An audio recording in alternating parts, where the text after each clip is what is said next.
A gente vai trazer uma notícia aqui, já vou direto para essa história dos alunos de uma escola cívico-militar do Distrito Federal que foram obrigados por policiais militares a fazerem flexões como forma de punição por utilizarem, né, eles estavam usando blusa de frio da cor inadequada, e aí esses policiais eles foram afastados e substituídos. Esses policiais que obrigaram os alunos a fazer flexão, você está vendo as imagens aí na sua tela, né?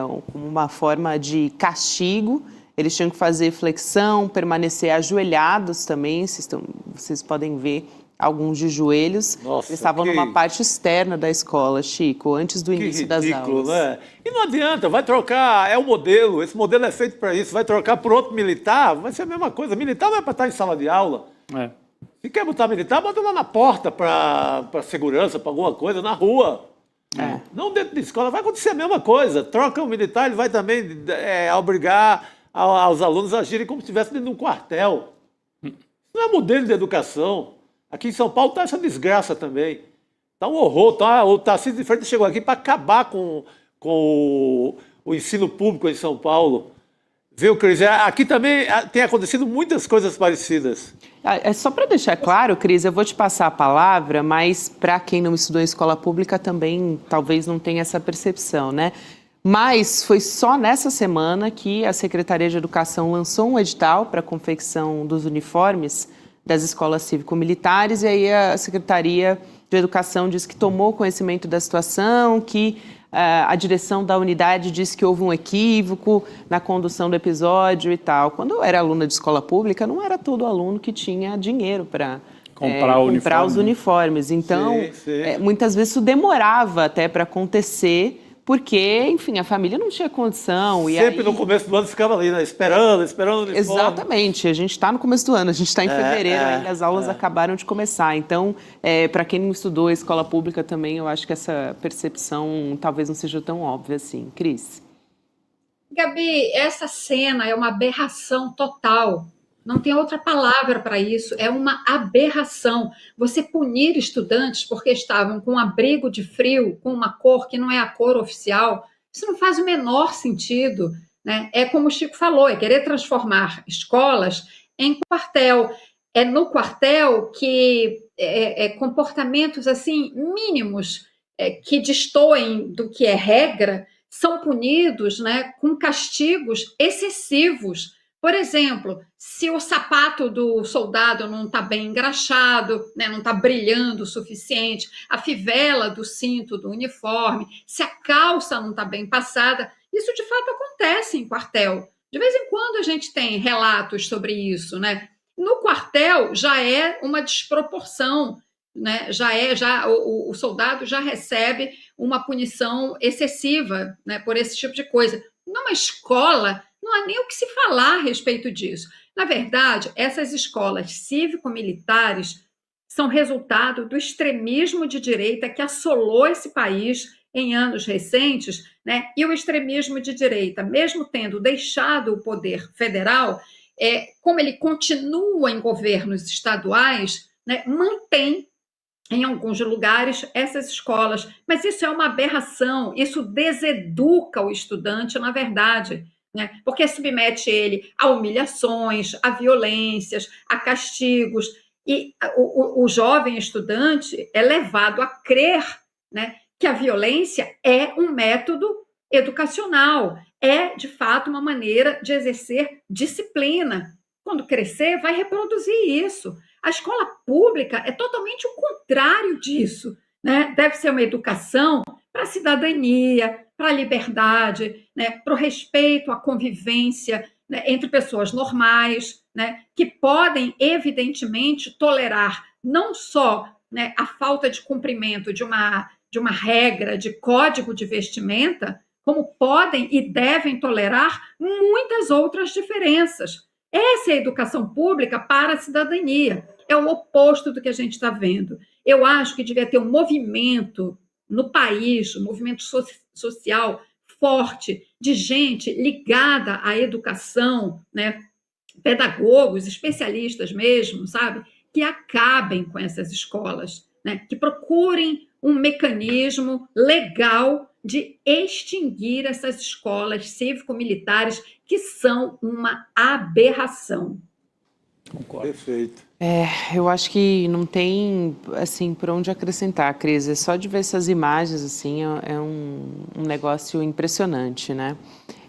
Até um dos assuntos que a gente conversou com a Cris nessa semana, eu queria retomar aqui, porque temos atualizações do CNJ, Cris, do Conselho Nacional de Justiça, determinando o afastamento imediato do desembargador Magid Nauef Lawar, do Tribunal de Justiça de Minas, que absolveu, a princípio, aquele homem de 35 anos acusado de estupro de vulnerável contra uma menina de 12 anos, depois de uma repercussão negativa. Ele acabou voltando atrás com essa história, também está enfrentando denúncias de abuso, né, de assédio, que chegaram até a parlamentares, por exemplo, a Duda Salabert foi uma delas, mas a gente tem um trecho da nota do CNJ aqui, que eu vou trazer para vocês, dizendo o seguinte: foram identificados desdobramentos que apontaram para a prática de delitos contra a dignidade sexual por parte do magistrado, durante o período em que ele atuou como juiz de direito nas comarcas de Ouro Preto e Betim. O CNJ diz que o afastamento acontece para garantir que a apuração dos fatos transcorra sem quaisquer embaraços, eles dizem aqui. 5 pessoas já foram ouvidas, Cris, e disseram que foram vítimas de abuso sexual por parte desse desembargador. Agora, o que eu queria chamar a atenção e te ouvir sobre isso, rodar esse assunto aqui rapidamente, mas do quanto é importante justamente esse trabalho da imprensa e de expor a situação. Você falou outro dia, né, Cris, sobre como o silêncio no entorno de outros casos permitiu que o TJ de Minas tomasse a decisão, né, de permitir o caso de estupro de vulnerável, de trazer um entendimento no tal... Mais de 40, né? Exatamente, como algo normal, como se não estivesse na lei. Então, é justamente essa pressão que motiva, no fim das contas, uma decisão como essa, né? Gabi, eu fiquei feliz quando li essa notícia, porque nós conversamos sobre isso ontem aqui, como às vezes, né, os órgãos de fiscalização, de correição, no caso do judiciário aqui no Brasil, o CNJ, Conselho Nacional de Justiça, como às vezes esses órgãos demoram a tomar medidas administrativas, como, por exemplo, o afastamento cautelar desse cidadão, né, do cargo que ele ocupa com tanto poder, o cargo, né, de magistrado que decide sobre a vida, sobre o destino das pessoas, como foi o caso dessa menina de 12 anos, né? Enfim, em função de toda a pressão social, ele mesmo voltou atrás e tudo mais, né? Mas o CNJ precisava agir e está agindo, né?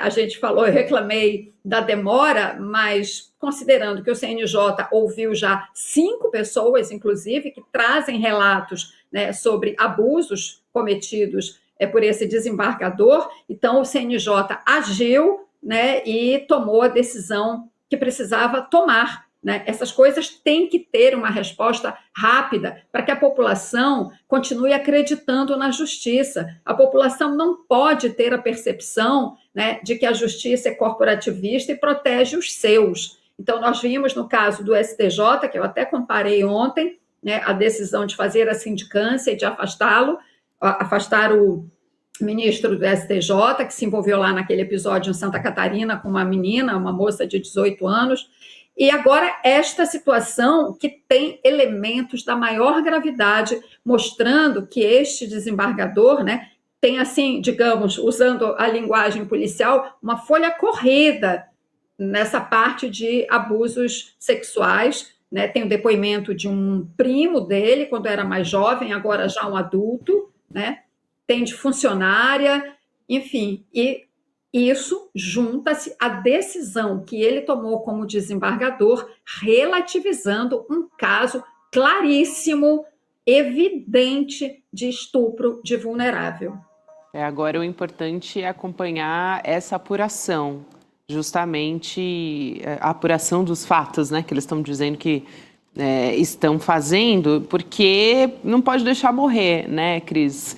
Esses casos, muitas vezes, eles acabam indo para debaixo do tapete porque a gente não acompanha, né? Fica nas manchetes por algum tempo, depois precisa acompanhar realmente como é que vai transcorrer essa história. Só para atualizar, a Polícia Federal cumpriu mandados de busca e apreensão hoje em endereços ligados ao desembargador, o Majid Dawar, que ficou conhecido pela absolvição, né? Então, essa operação está acontecendo nessa sexta-feira, em endereços ligados. Podem ter recolhido material de computador, de celular, vamos ver. A gente pode ter detalhes aí, vamos aguardar. Mas se a polícia fez busca e apreensão, a gente pode ter mais detalhes nas próximas semanas. A própria preocupação dele de voltar atrás, correr e voltar atrás, já mostrou indica que ele tem um contencioso aí. Um telhado de vidro gigantesco, para dizer o mínimo. Né? Exato. Gente, aquela velha história, cada enxadada uma minhoca. Enxadada uma Vai minhoca. sair minhoca desse computador, pode aguardar. Vai ter muita minhoca aí nesse computador. É verdade. Cris, muito obrigada por hoje, querida. Bom sempre ter você aqui junto com a gente. Boa sexta-feira. Valeu, obrigado.